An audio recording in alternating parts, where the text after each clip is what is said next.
Stop trying to play somebody. Hello, my chat partners. Welcome back to another video. If you are new here, my name is Dion. Please subscribe to my channel and to my returning chat partners. I really appreciate you guys' support. So guys, today's chat session is on Love After Lockup Season 3, Episode 9.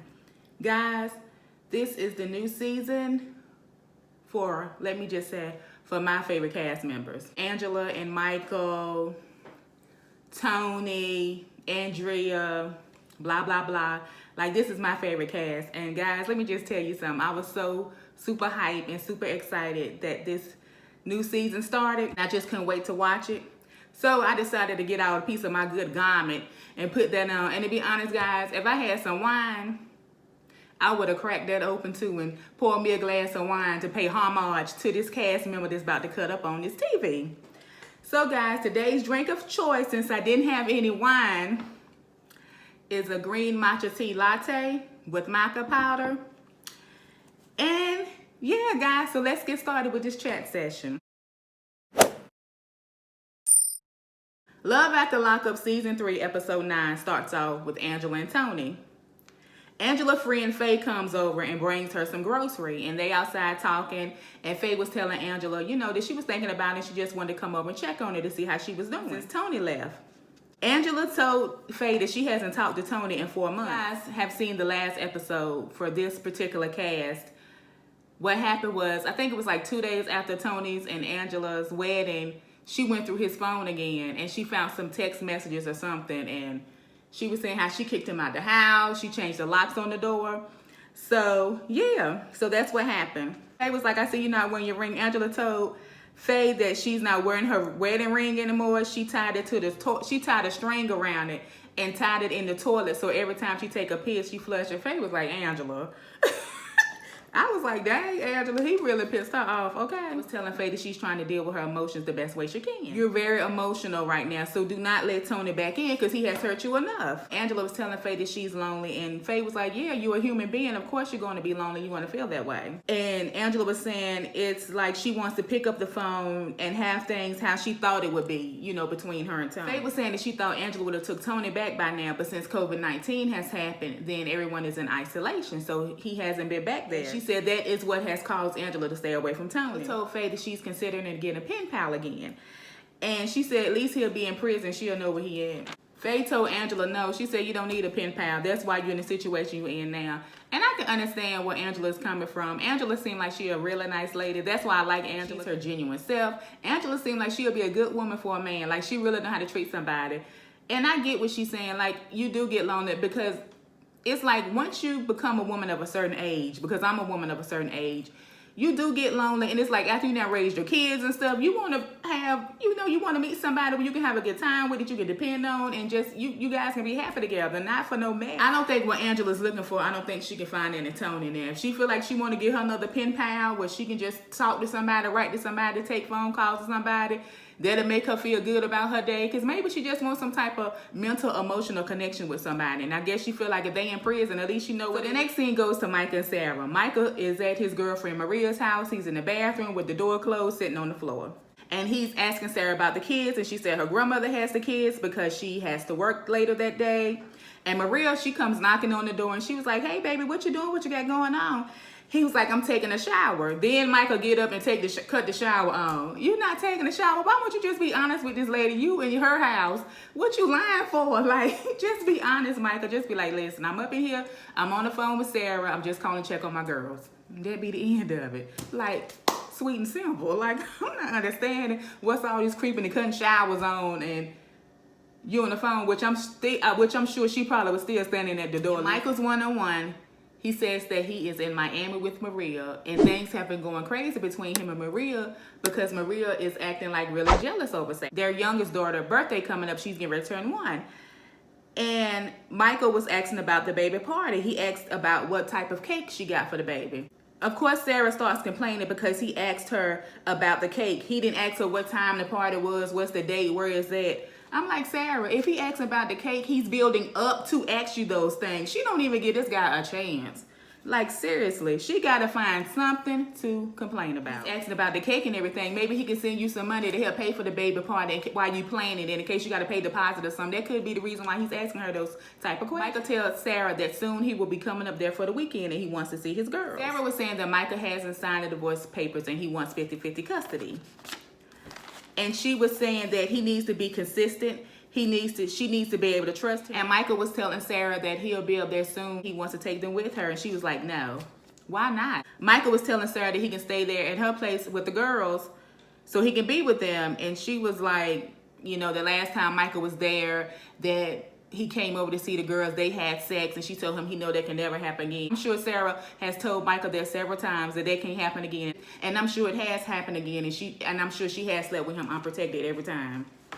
Sarah said she needs to talk to Michael when she do see him, and she told him that Maria can't come to the baby's birthday party. Michael was telling Sarah that she's always on some BS, which she is. Like, Sarah, just because she's a mother, that doesn't mean she's mature. She needs to grow up, because the thing about it, why do you keep using your kids when it comes to their daddy? I really feel like if Sarah really sit back and think about things, like if Sarah didn't act the way she do, then maybe her and Michael would be together. I feel that Sarah and Michael was going through certain things when it comes to other females, but she still set up there and married this man. My whole thing is, Michael has gotten out of jail. Sarah, you know exactly what type of dude he is. You know who you married. You keep going through the same thing over and over again with Michael. So my thing is, since you see that, why do you act the way you do when it comes to him and the girls? You and Michael come up with the game plan about as far as when he can see the girls and when he can spend time with them, and stop using the kids as a leverage to hold over their head to try to control everything, because that's not fair. Because if she continues to do that, the kids, as they get older, they're going to start to see and notice what their mom is doing.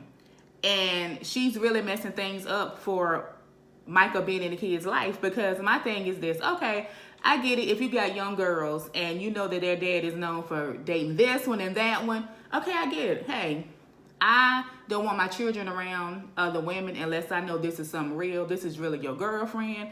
You know, you guys are making progress, and she's someone who's going to be stable in your life and for a long time, you know, for longevity. Once you and that woman establish that, then, okay, the girls can come around you and your girlfriend. I have to meet her. I need to build a relationship with this woman, because for the simple fact, she's going to be around my children. Of course, Michael, you can see the kids. No, you cannot spend the night here. But what you can do is, if you're coming to visit, maybe it can be one of those things where you got you a hotel room. The girls can come stay the weekend with you at the hotel. We're going to set up certain rules. And that's the way I think Sarah should be. Not, I don't want Maria. Okay, you don't want Maria to come, then that's fine. About Maria, and ask, did he trust Maria to be around the girls? And have you taken into your heart to meet Maria to see what type of woman she is? And then go from there. Stop using the kids and stuff. I just feel like Sarah can do things a whole lot better than what she does. Next scene goes to Andrea and Lamar. Andrea and Lamar, they have moved to LA, and Andrea says in her 101 that they have moved to the poor and dangerous neighborhood. She don't know what she doing in Watts. Lamar says in his 101 he loves California, like, you know, that's his place, California. He loves it. Lamar says in his 101 by the time Corona is over, he's going to have Andrea eating out of his hands, and she's not going to think of Utah anymore. Andrea and Lamar are in the room, and it's a closet organizer that they get ready to put together.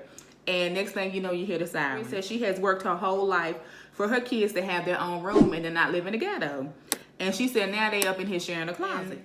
And, you know, Andrea and Lamar was saying that they can't afford to live in a safe neighborhood at the moment. I got mad with Lamar, and she told Lamar to build a closet and to give her space. And Lamar, as he taking the closet organizer out of the box, he said he doesn't know what Andrea wants out of life. Tennyson comes in and helps Lamar with the closet organizer. And they begin to talk, and he asks, where's mom? And Lamar says, your mother's mad, and she not ran away. And Tennyson said that's how mom usually acts when it's something new. Next thing you know, you see Nyla walk into the car, and Andrea sitting in the car, and she gets in the car and starts talking to her mom. And she was like, Mom, what are you doing sitting in here? And she was like, this is my private apartment. And she was explaining to her daughter that she needs to get out of the hood. She said, I feel trapped here. And Andrea's daughter told her, she said, if you constantly think about how hard it is that it is, that's all you're going to focus on. That's all you're going to see. Like if you keep thinking about how hard and bad the hood is, or where we living at, that's all you're going to see is the bad. I told her mom, she said, I don't think about living in the ghetto or me having to share a room. She said, I think about the positive. She said, that's what makes me happy. And Andrea asked Nyla, why do you think that way? Why do you think positive? She said, because I taught you that, right? And Nyla was sitting there, and then she said, sure, mom. Like, sure. I honestly do not feel, but well, she could have, but I don't think Andrea told her daughter to think positive, because every time you turn around, Andrea thinking negative and speaking negative. But you know what? I can't gas her, because I'm the same type of way, and I'm working on that, but I am the type of person, I think negative about everything. I think the worst of everything, and I think the reason why I do that is because I don't want to feel disappointment, because I have been disappointed in my life. But hey, we all have been disappointed in our lives. That's just life. That's just the way it is. But I feel like for me, I don't know if the reason why I think negative about stuff sometimes is because it's a defense mechanism, or I feel like I'm protecting myself. So I think that may be why Andrea think the way she do. But for you to tell your daughter that you taught her to think positive, that I don't know if that's true or not. It could be. Then I just don't know, because the whole time you and Lamar up in there fixing the kids, talking, getting this closet organized together. You complaining the whole time about your kids have to share a room. Okay, yeah, I understand your kids have to share a room, but it's okay that they got to share a room. That could be just a temporary thing, sweetheart. In LA, my family is together.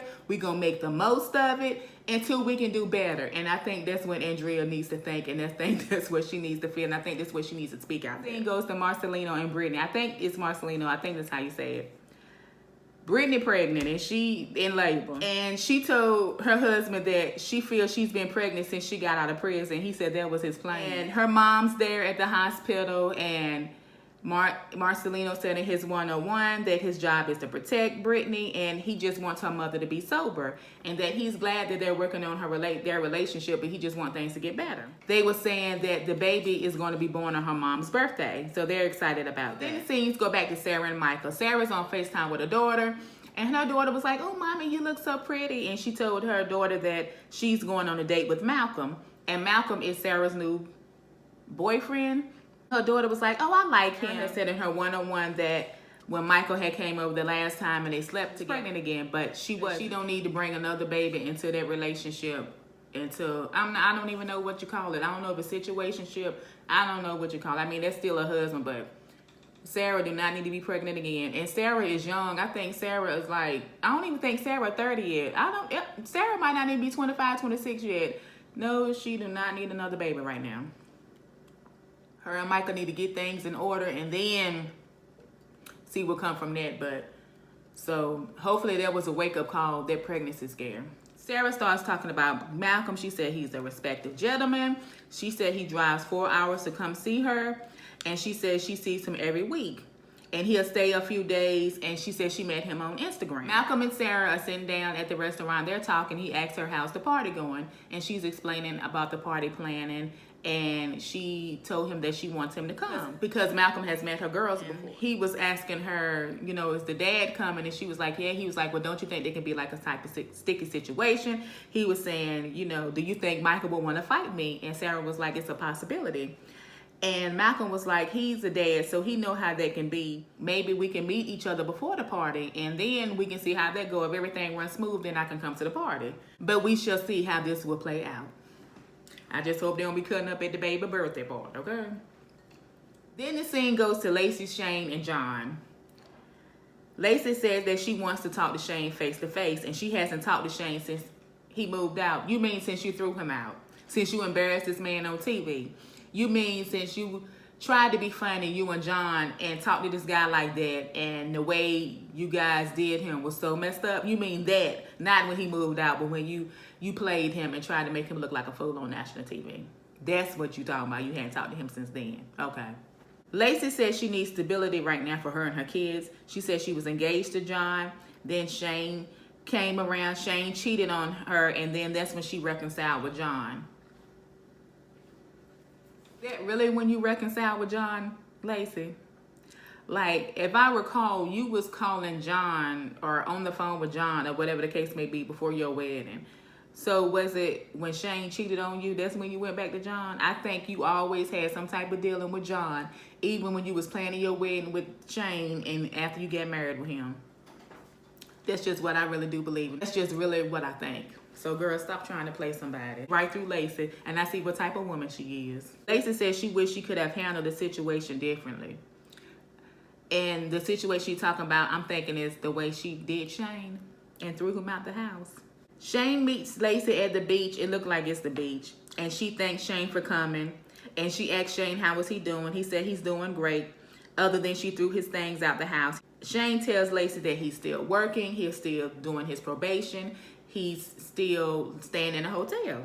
Shane said in his one-on-one that he can see right through Lacey. John is like poison. He's very toxic to her. And he like mind controls her, mind poison her or whatever. I'm like, Shane, baby, you are a little young.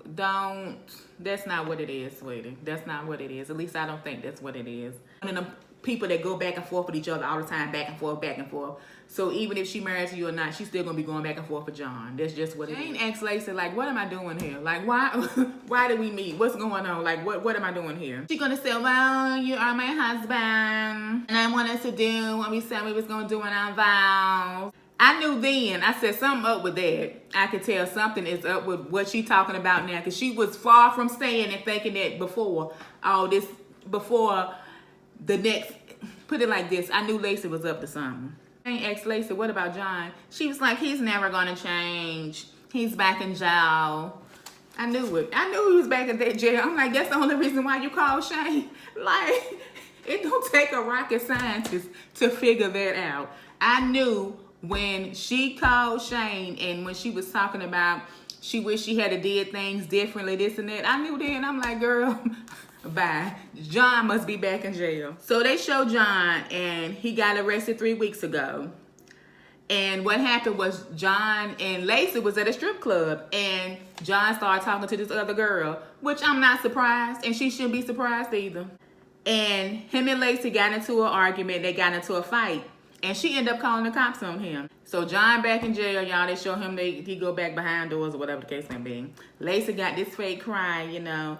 She wants him. She's his wife. I want another chance. And can we start from fresh? I was like, I knew that's what it was. I knew that John was back in jail, because that's what Lacey do. When John get out of jail, she driving all over town looking for him, trying to find him, calling his phone, and I mean, because he sent me a text, he said that's and that. I knew exactly what Shane had asked her. Is that the only reason why you want to get back with me or be with me? And she's saying no. The fake cry girl, bad. I can see right through Lacey. And the thing about it, Shane, he's a cute guy. And I feel like when it comes to Shane, he's one of those guys, yeah, he did wrong, but he learned from his mistake. And Shane is like, he be nice to her kids and stuff. Yeah, he might have cheated. And look, at the end of the day, everybody make mistakes. And I feel like it's one of those things where I'm like, Lacey, the guy that cheated, he told you. He didn't have to tell you.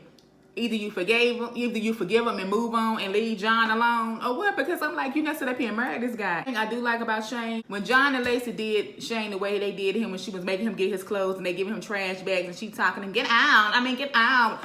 And John saying all this stuff to him, Shane kept his composure. Because I really think Shane would have Donkey Konged his ass. But he kept his composure, and I think he was like, you know what, I ain't finna allow these people to let me mess up my probation. I go back to jail. I ain't going back to jail for nobody. And that's what I liked about Shane. Then the scene goes back to Angela and Tony. Tony arrives to Angela's house. He up there knocking on the door. Angela. She didn't come out the house. Angela, so he gets to walking. He walks to like the side of the yard, back of the yard. It's like a shed. And the shed door open. Angela. And she come walking out the shed with a bag. See, that's why I like Angela. That's my girl. Let me tell y'all something. I don't know who. I don't want to say it because I don't want to sound like I don't want to offend nobody or whatever. But I'll just say this. I don't know who Angela have dated in her past or who she hung around or whatever the case may be. Angela is that girl, because let me tell you something. Angela come out there with a bag like, what you doing on my property? Like, we're not together. Angela do not play. Let me tell you, that's why I like her so much herself. Like, Angela, This mug that stood up here and took a SIM card out of Tony's phone and put it in hers and saw text messages. Like, she is off the chain. I've never taken a SIM card on nobody's phone. I've never checked the dude's phone. That's just something I don't do, because I feel like when you check phones, when you go looking for something, that's when you find stuff. And I don't got time for all that, because if I sit up here and got to check your phone, we don't even need to be together, because eventually the truth gonna reveal itself. Trust me, men tell on themselves all the time, and they don't even know that they doing it. Poor things. But back to what I was saying. Angela and I took the SIM card out of Tony's phone, found text messages, and then then another time she now called the girl on the phone, telling the girl come get Tony, and then Angela changed the locks. She done changed the locks on the door from when he had messed around on her or whatever, when she found out after the wedding. So that's why he had got kicked out of the house before. And you know, since he got kicked out of the house, she changed the locks on the door. This mother come out there with a bed. I was like, see, she is on it. Angela do not play. And that's my girl. That's what I love about Angela. When Angela come walking out the shed with that bag, she told me, what the hell you doing here? I was like, it's on. It's on. It is on. I'm gonna tell Angela he bought her a peace offering. This mother that bought her, it's either 1 or 2 cartons of cigarettes. Angela said, I don't want your cigarettes. I said, see, this mother now bought some cigarettes, because you know Angela smokes cigarettes. That's her thing. She'll light a cigarette up in a minute. But I'm sure Angela took them cigarettes, because I know I would have. Tony had said in his one-on-one that he did Angela wrong, this and that, but he haven't seen her or talked to her. But he said he know if he look at Angela and tell her that he love her, he got it in the bag. And you know what, y'all? Tony know that he can look at Angela and do this. Well, Angela, I still love you. Tony, don't. All Tony know he got to do is just look at Angela and let her talk her junk and scream and holler at him and call him all kind of names and do everything and say all that, and he just be sitting there and taking it. But Angela, you know I love you. And next thing you know, Tony back in. So he already know how to play. He already know how to play Angela. And Angela knows that Tony knows how to play her. Then the next scene goes to Andrea and Lamar. They take their daughter to dance class. And it looked like they're having fun, and I thought that was cute. And Andrea tells Lamar that she's surprised that he came with them to the dance studio. She told Lamar that she wants Priscilla to be baptized. He was like, no. And she said in the Mormon church that he has to agree that she can be baptized, and if not, they won't do it. I said in his one-on-one that he wants Priscilla to have her own healthy spiritual journey. He don't want her to be Mormon. He wants her to go through life, enjoy being a kid and doing all those things, and then as she get older and starts to looking religious, she can figure out what she want to do for herself. Andrea said in her one-on-one that Priscilla has to be raised Mormon, and if not, then she can't be in the man. Always be a moment on TV with Andrea and Lamar. They're gonna be having fun, having a good time, or laughing or smiling, and next thing you know, her whole demeanor gonna change, and he gonna be doing this. That woman mood changed so much, and it's like, girl, can y'all just have a great moment? Why you gotta bring up, okay, when he said the thing about baptized, when he said no, we can talk about that later, she just changed the whole mood of the whole atmosphere, the whole thing, and I'm like, Andrea, girl, can you just be happy for just be happy? Like, girl, you create your own unhappiness and drama and stuff. I'm like, this man has been locked up for years. I think Lamar was in jail for like 18 years. He's out now. You guys have a baby, your kids have taken to him, everything going well. Just let everything run smooth, and okay, yeah, you never moved to LA. Enjoy it, find things, and then move from there. Like, stop making every little thing. She just gotta find a problem. Brittany and Marcelino, they had a baby, they have a little boy, and he looks like he a cute little boy. Congratulations to them, and hopefully everything works out with the little baby, and hopefully her mama stays sober, and they can just be one big happy family. So yeah, guys, I hope you guys enjoyed this chat session. If you guys watch Love After Lockup, leave a comment down below and let me know what you guys think. And yeah, if it's any other show that you guys would like for me to watch and we can chat about, leave that in the comments as well. Guys, I really appreciate you all. Thank you guys so much for watching my video. If you guys did watch my video and you are not subscribed to my channel, go ahead and hit that subscribe button and hit that notification bell so you can receive alerts for each and every time I upload and become a chat partner. So I'm wishing you all a peace of mind, because a peace of mind is one of the greatest things in the world. Wish you all many blessings and happiness. And guys, stay safe out there, okay? All right, guys. Always remember, you guys are great. And as always, take care, stay safe, and be blessed. Bye, guys. Bye.